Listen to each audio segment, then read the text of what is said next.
Assalamualaikum and hello everyone. I am very glad to be here to introduce myself. My name is Nufazrin Balkis binti Abdul Aziz. I am 16 years old. I was born in Hospital Sultana Nusahira in Kuala Terengganu. Now, I am studying in SMK Bukit Sawa in the district of Marang, Terengganu. I am a student in 4 Bakti class. My favorite subject is English. I like singing because it makes me feel more calm and can avoid stress. I also enjoy reading as reading is my hobby. When I grow up, I want to be a businesswoman, so I study hard to achieve my ambitions. At school, I have held a position of supervisor of the school resource center, and I have also taken position as a committee member both for NILAM and front desk. When the appointment ceremony was held, I was given the certificate for what I have taken part of. This year, which is in 2023, I have been a part of NILAM competition for this year. I am very excited and I will do my best to be selected to represent Terengganu for the state level. Today, I want to talk about this book called Young Readers Rocket Series by Anajun. This book is one of 8 books that introduce children and teenagers to a world of mystery, adventures, folktales, and fantasy. Each story has interesting characters and plot that will keep the reader glued to the book right from the first page to the last page.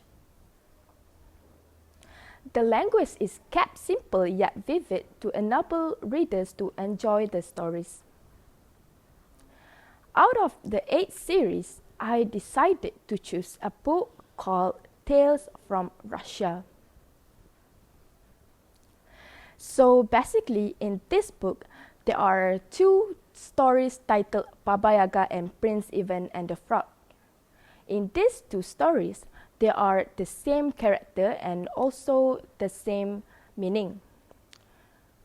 Both of the stories is also famous in old Russian stories.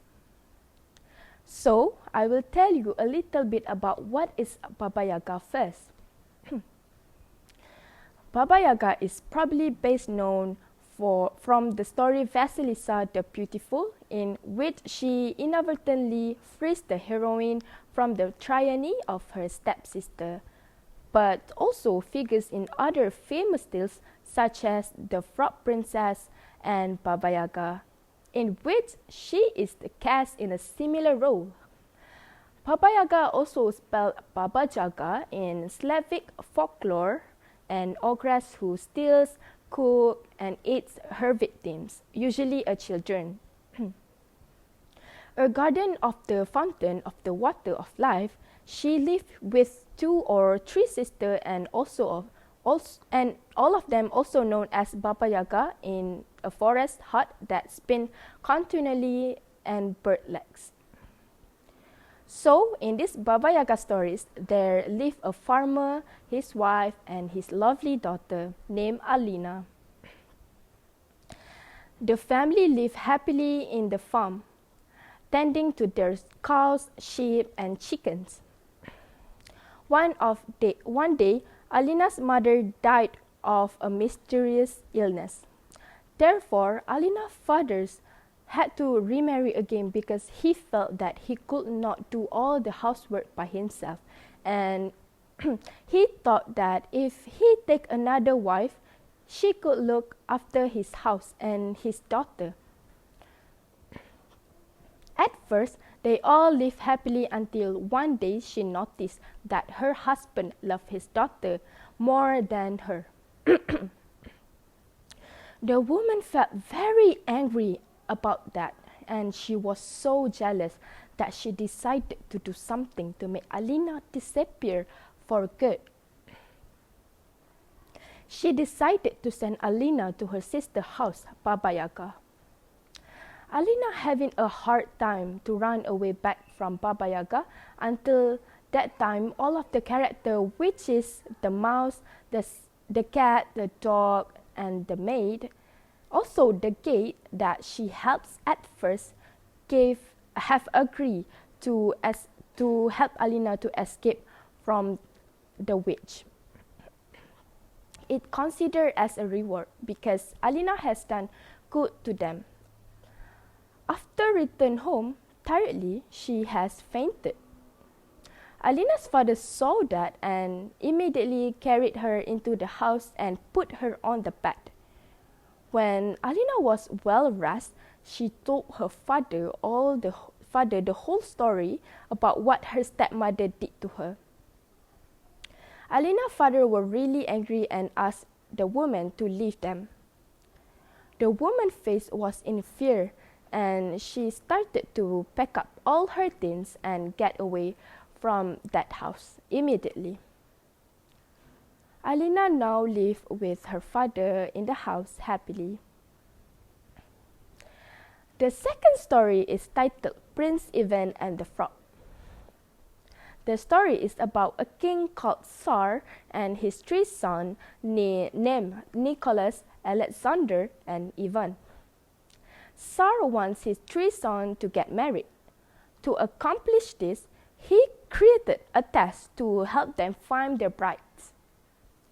The king tells each prince to shoot an arrow.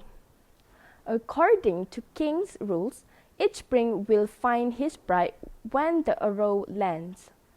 The youngest son's arrow is picked up by a frog. The prince assigned his three prospective daughter-in-law various tasks, such as spinning clothes and baking bread. In the Russian version of the story, Prince Ivan and his two older brothers shoot arrows in different directions to find brides. The brothers' arrows land in the house of the daughter of a nobleman and a wealthy merchant. Ivan's arrow lands in the mouth of a frog in a swamp, who turns into a princess at night. The frog princess named Vasilisa. The wife is a beautiful, intelligent, friendly, skilled young woman who was forced to spend her 3 years in a frog skin for disobeying Koschei. Her final task may be to dance at the king's in banquet. The frog princess shed her skin, and the prince then burns it to her dismay. Had the prince been patient, the frog princess would have been freed, but instead he loses her. He then sets out to find her again and meets with Baba Yaga, whom he impresses with his spirits, asking why she has not offered him hospitality. She tells him that Koschei is holding his bride captive and explains how to find the magic needle needed to rescue his bride. Prince Ivan was exhausted beyond descriptions. He had traveled for days without food and water. One day, he was about to fall from his horse when an old woman saved him. The old man brought him to his dilapidated hut and fed him porridge. After Prince Ivan had recovered, the old man asked him what happened, and the prince told him that what happened. The old man suddenly gave a magic ball that a fairy gave it to him to help him out of a difficult situation. The prince used the magic ball to show him a direction to the Koschei castle to find his bride. During the journey, the prince were very hungry and tried many ways to fill his stomach. He even tried to kill a bear, a dog, a rabbit, and a fish to eat. But all of them said they may be a service to him someday. Prince Ivan is so kind and feel pity on them and just let them free. prince even having a hard time to find needle to kill the Koshi until all of the characters help him, as they said they may be a service to him for what he did. After that, he finally found his bride, which is Princess Vasilisa, and the happy couple then returned home and lived happily to a ripe old age. So, the moral of the story is, if you help others, they will help you too when we are in it. All of the love and assistance we provide to others will doubly come back to us tenfold. Having kindness doesn't mean you don't have your own boundaries and standing up for yourself. It is about being kind to others when they are all in need and those situations. Volunteering your time, money, or energy to help others doesn't just make the world better, it also makes you better. That's it from me. I hope you like this story.